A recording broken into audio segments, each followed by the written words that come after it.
My wife started waking up at 5 a.m., texting me nonstop with emoji-filled messages about her trainer, Brad.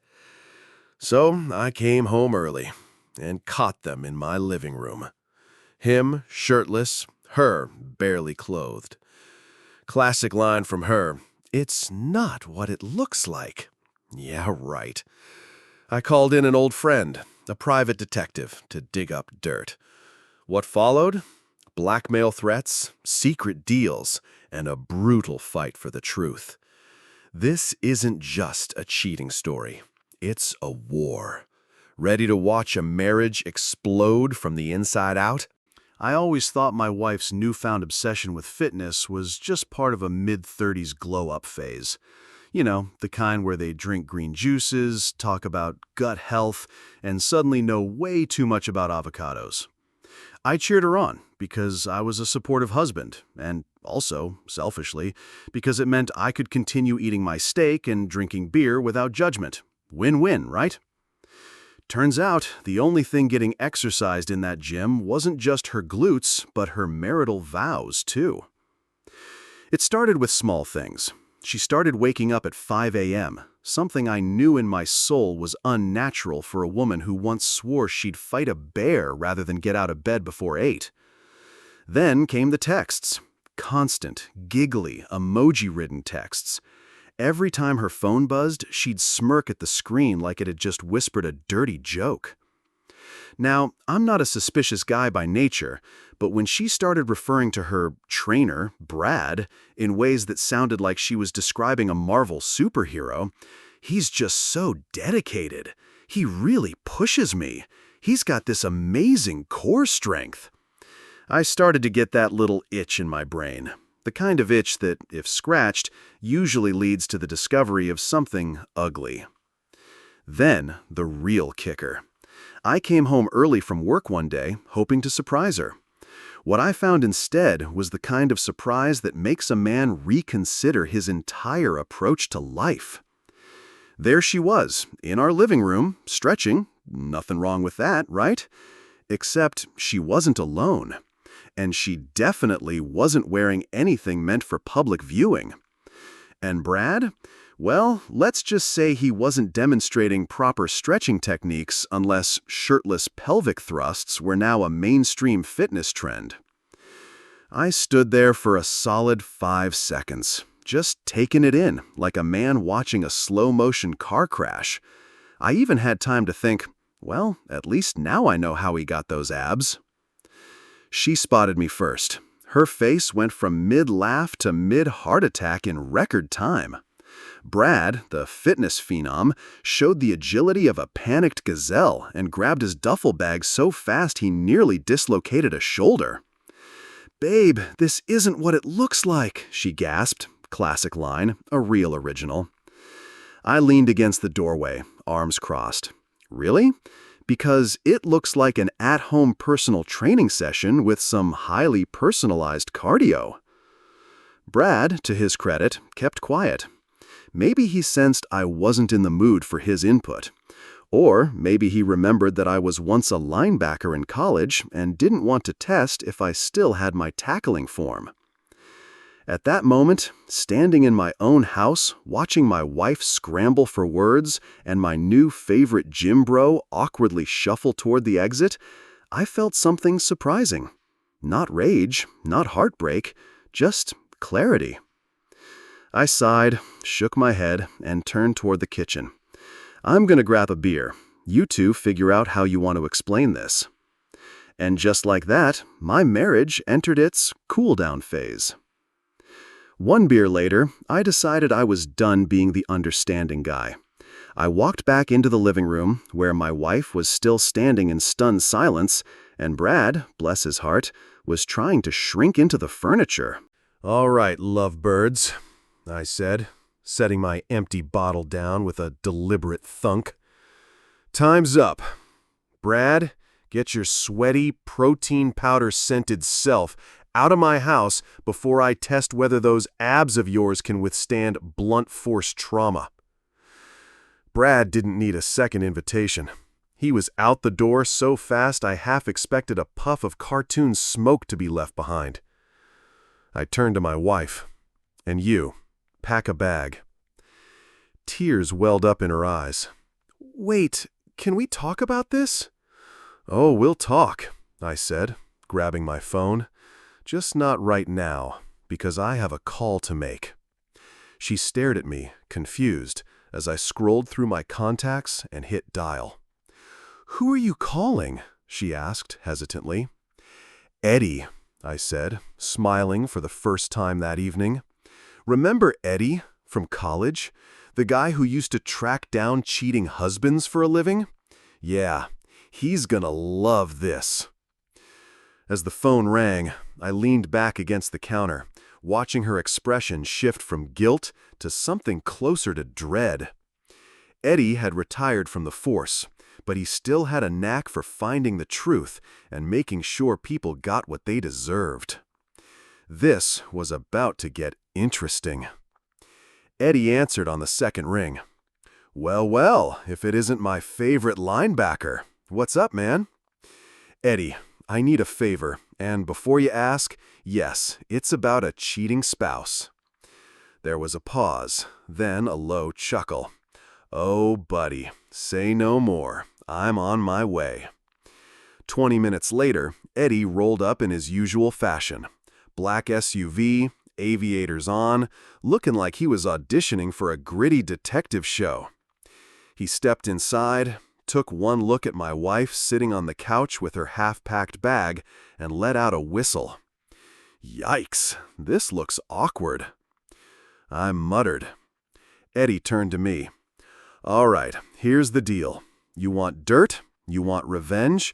Or do you want to make sure she doesn't try to screw you over in court?" I exhaled. "Let's go with option 3. Eddie nodded. "Smart man. First, we get proof, more than just walking in on them mid-thrust.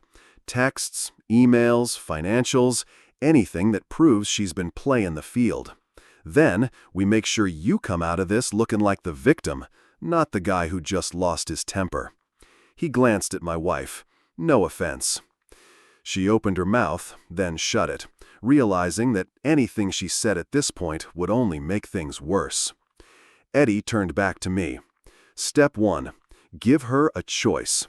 She either cooperates and we keep this clean, or she tries to fight you in court and we make sure every dirty detail comes out in front of the judge." I smirked. "I like this plan." Eddie grinned. "I thought you might." "Now, what if we sweeten the deal?" I said, rubbing my chin. "Brad's an idiot, but he's also a liability. If he talks, it's game over for her. What if we give him a little incentive to testify?" Eddie raised an eyebrow. "You want to bribe the guy your wife cheated with? Bold move." "Look, Brad's a gym rat, not a mastermind. He probably needs money for supplements, protein powder, and whatever else keeps him looking like an action figure. If we offer him cash to admit everything in court, he might just take it." Eddie nodded slowly. "I like where your head's at. Let's have a chat with your boy Brad." Oh, this is gonna be fun. We found Brad at his usual habitat, the gym, of course.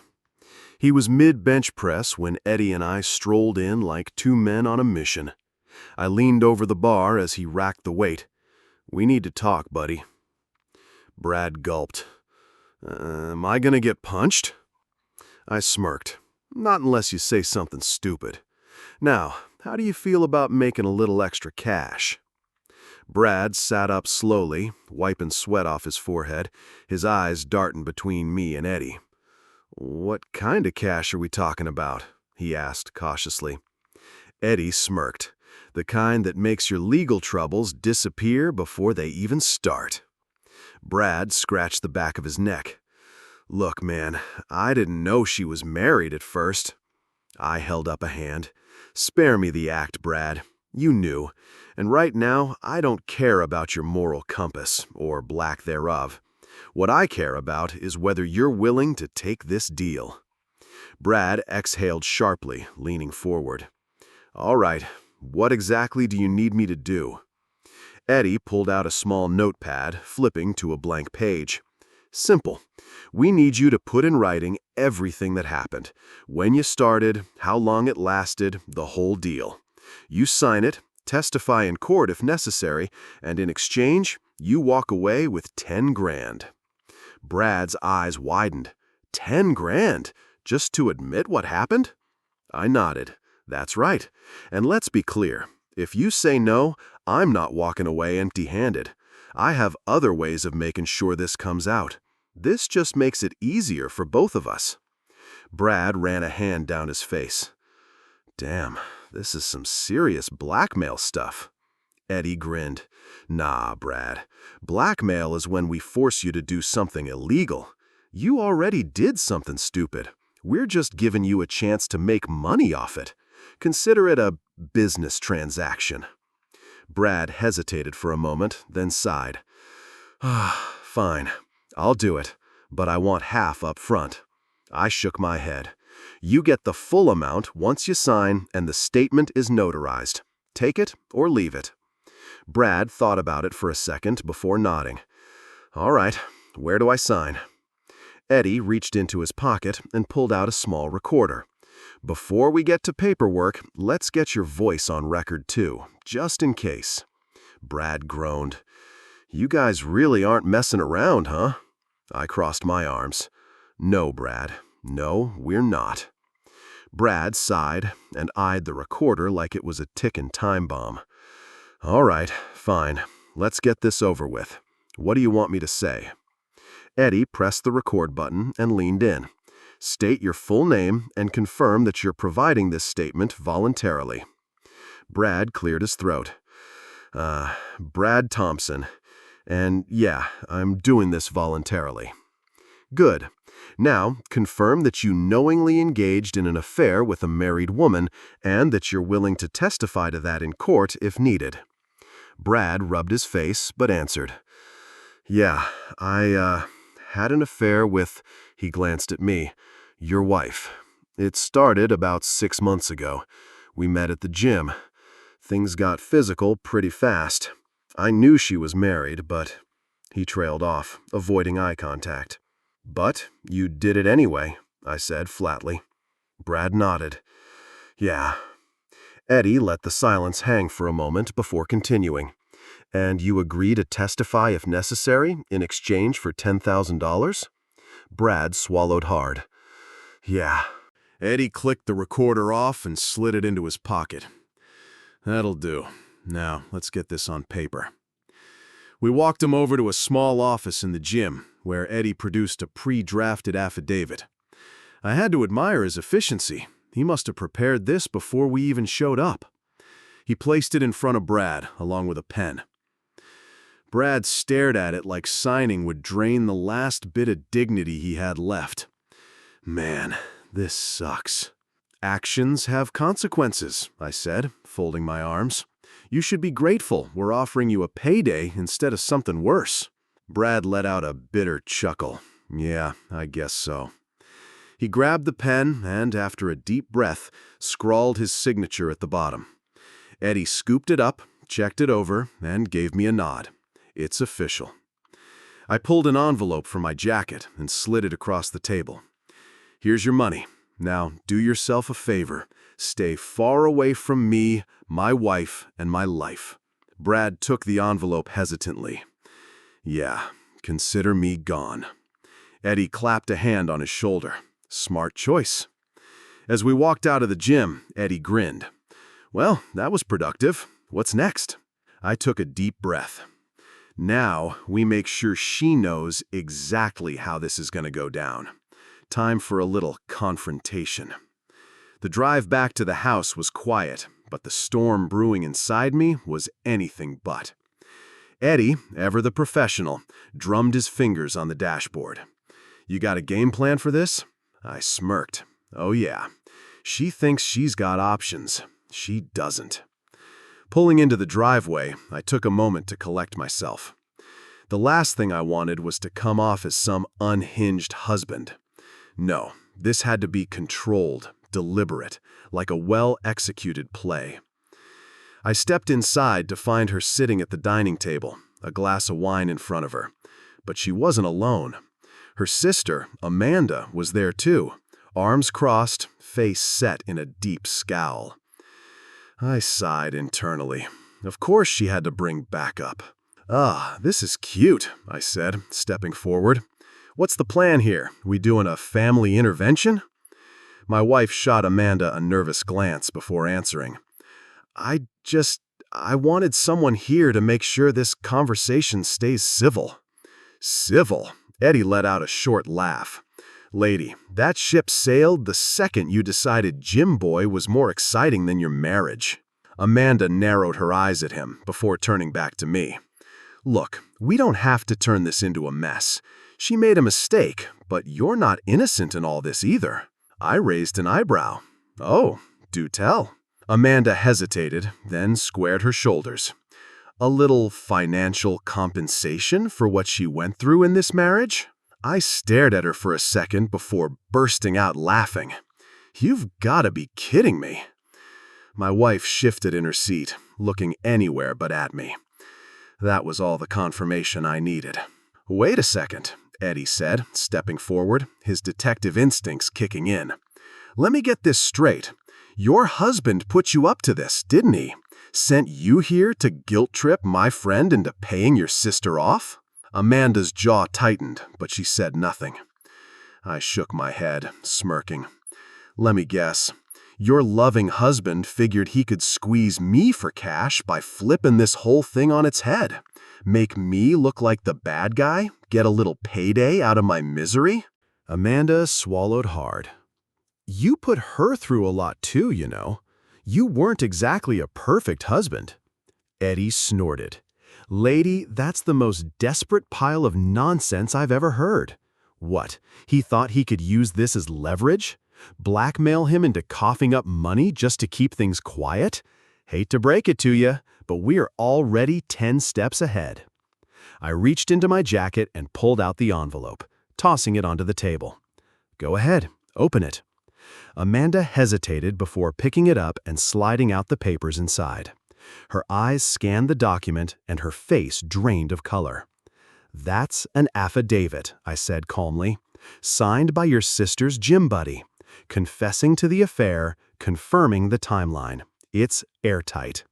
My wife let out a strangled gasp. You paid him?" I nodded. "Sure did. 10 grand well spent. Now tell me again how I owe anyone a damn thing." Amanda's hands trembled as she set the papers down. This isn't fair." "Fair?" I let out a humorous chuckle. "Amanda, I caught my wife cheating in my own house, and your brilliant husband thought he could twist that into a cash grab. That's what's unfair." Eddie leaned in, voice low. "Here's what's gonna happen. Your sister is signing these divorce papers. No alimony, no settlement. And as for your husband, you tell him that if he even breathes another word about trying to blackmail my friend here, we'll make sure he's the one explaining himself in court." Amanda stood, fists clenched. "This isn't over." I gave her a slow, mocking nod. "You're right, because now I'm really looking forward to dealing with your husband personally." She turned on her heel and stormed out, leaving my wife frozen in place. "Tick-tock, sweetheart," Eddie said, sliding a pen across the table. She stared at it, tears brimming in her eyes. "I loved you." I shook my head. "No, you loved the idea of getting away with it, and now you don't have that luxury." With that, she signed, and just like that, my marriage was over. Eddie grabbed the papers and gave me a satisfied nod. And that, my friend, is how you handle betrayal. As she sat there, stunned and silent, I turned for the door, feeling lighter than I had in months. It was over, and for the first time in a long time, the future looked wide open. The morning after the showdown with my wife and her sister, I found an unmarked envelope slipped under my door. Eddie had warned me to expect some kind of retaliation, but I hadn't expected it so soon. I picked it up, turned it over, and saw no return address. My gut told me this wasn't a love letter. I tore it open and pulled out a single sheet of paper with a typed message. You got what you wanted, but don't think this is over. If you want to walk away from this without trouble, you'll hand over every cent in your accounts. Otherwise, things could get messy for you. Don't test us. I let out a slow breath and smirked. Well, that didn't take long. Eddie, who had crashed on my couch, sat up and rubbed his face. What didn't take long? I tossed him the letter. He read it once, then let out a dry chuckle. Oh, these morons think they're in a crime movie. Cute. So, what's the play here? I asked, pacing the room. They're obviously bluffing, but I don't like that they're getting this desperate. Eddie stood, stretching. First things first, we find out exactly who's behind this. Your soon-to-be ex, her sister, or, my personal favorite, Amanda's sleazeball husband. I clenched my jaw. My money's on the husband. That guy screamed wannabe scam artist the second I met him. Eddie nodded, agreed. And since we already shut down their last attempt at a payday, this is them doubling down. I grabbed my phone. Time to show them they picked the wrong guy to mess with. Let's set a trap. Eddie grinned. Now you're thinking like a detective. Eddie and I sat at the kitchen table, strategizing. We need them to think you're scared enough to pay up, he said, tapping the letter. If they think you're giving in, they'll reveal themselves. I smirked. So we bait them? Eddie nodded. Exactly. We dangle the cash, set up a meeting, and catch them red-handed.